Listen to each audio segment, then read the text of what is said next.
Hey, it's Annie Grace. I hope everybody's doing awesome. So I have a question here. Reader's question. They wrote in and they said, in the past, I've been part of every conversation poking fun at those who don't partake in drunken gatherings. Now that I'm sober, I'm dreading these get-togethers, although they'll be smaller due to COVID. I know I'll be the butt of jokes this time, but I also feel like if I speak up, it will make me a hypocrite since I was always laughing with them. Okay, so this is such a good question. First of all, what I would do is I would write down all of the possible jokes that you used to make and that could be made. And I would look at them and feel them and try to release your defensiveness around it. Because it's so natural, especially when we've made a change and we've realized we're wrong and we're trying to protect something new. It's so natural to just try to make the other side and the other thing wrong. And I think that's really natural. But if you can do this, if you can kind of like take everything you can possibly imagine that they would say at this gathering, like whatever they would say. I remember I used to always say, oh, I don't trust people who don't drink, those people, blah, blah, blah, or, they're too good for us, or whatever the case is. And there was all of this stuff. And a lot of it was coming out of my own desire to justify my own drinking. And then try to get back in touch with where you were at the time that you were saying these things and making fun of, and try to get in touch with the underlying thing.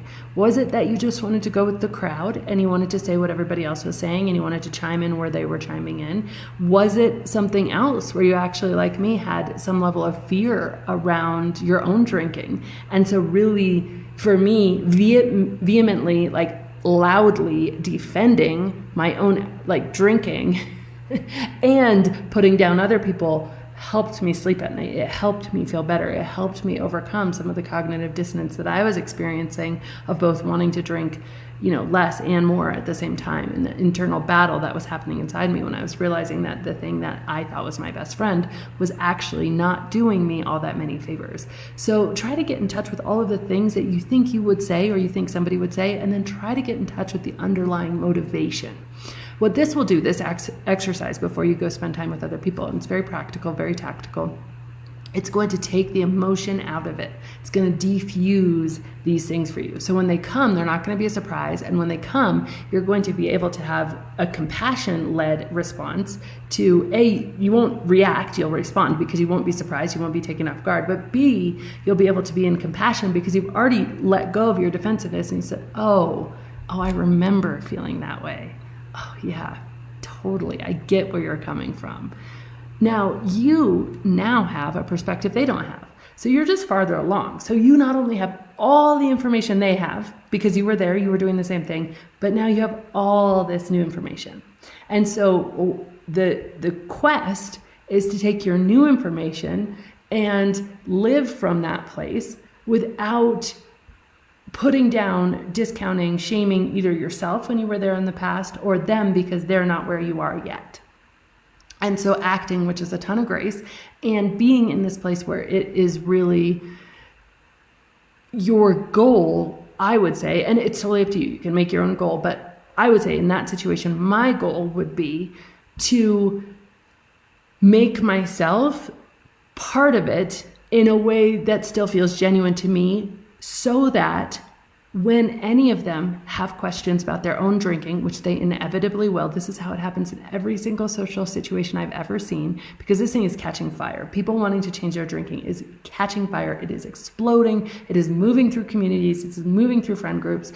It's one person comes in doing something different, and depending a lot on how that one person interacts, that person could just ghost, and then they're not going to make a big impact on the whole of the group of friends. Or that person could show up and they could start preaching, and then eventually it might make an impact, but it's sure going to be resistant at first. Or that person could show up in the way that we're going to discuss, and the impact that one person can have can be really, really profound.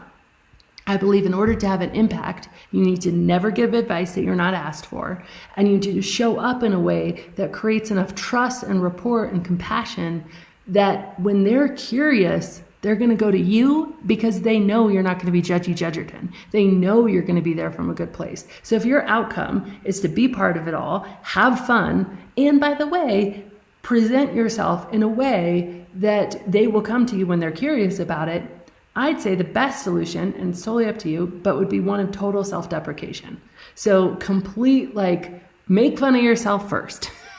And you can think of lots of different ways to do this. You can look up, I mean, literally, you can Google funny ways to say you don't want to have a drink, or funny ways to turn down a drink, or funny ways to say no to alcohol. And there's tons of suggestions. I mean, people have really thought about this stuff. And it's like, oh no, I've drank enough for my whole life. I'm taking a little break. You know me.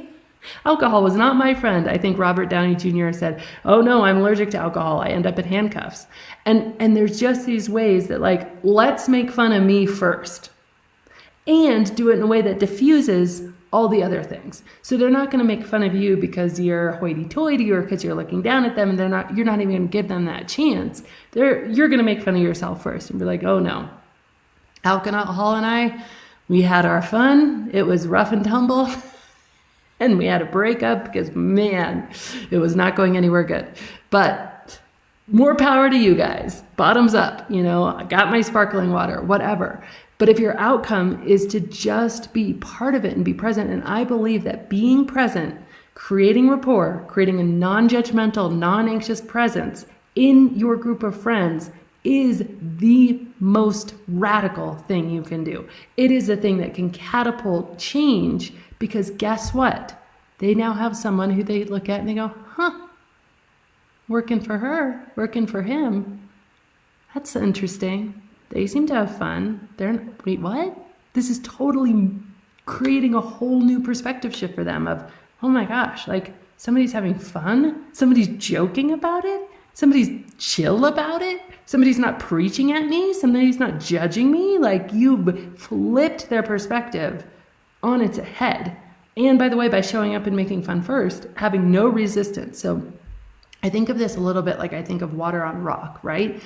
If you want to change a dynamic, and it doesn't have to even be that you want to change this dynamic in terms of you want everybody to stop drinking, but you just want to change this dynamic of maybe you want to introduce another side to it so that it's not everybody on this one side fighting and making fun of all the people who don't drink, but it's kind of like, okay, we're in the mix and we can kind of have a laugh at each other. But if you want to change a dynamic, you're so much more likely to change rock being non-resistant like water. Like, water can actually shape rock. Water created the Grand Canyon. Water creates incredible things. It shapes rock. River rocks are so smooth because they've been shaped by water.